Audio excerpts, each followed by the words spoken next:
mga kabrad, followers and friends, dito tayo ngayon sa ating pila, no, sa 12 RCDG. Kasama natin ngayon ang ating dalawang officer advance ROTC sa ating pila. Okay, ngayon ay nakatanggap sila ng mga ICIE nila or individual clothing and equipment para sa mga advance ROTC.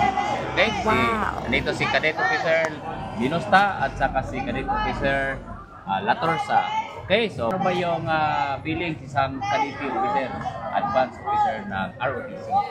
So, the feeling, sir, is, of course, the training is hard, but the result is very rewarding and satisfying, sir. Yes! Okay, very good.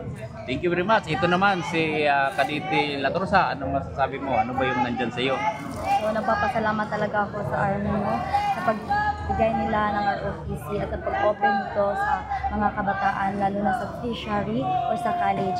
At ngayon, isa sa pinaka-benefits na natanggap namin as an ROTC officer ay ang dalawang t-shirt na galing sa Army din at isang set ng Army kung saan mayroon itong kalo, isang set ng pillar pot kung saan may pants at may Gold Cup.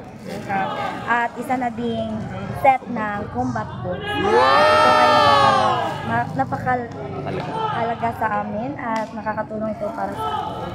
Okay, thank you very much, no?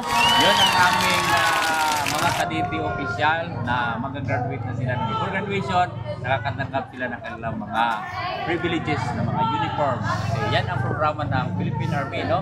So lahat na mag-join ng ROTC, hindi kayo mag-alala dahil ang Army is very supportive sa atin, no? Okay, join the Army, be the change, and be a future leader.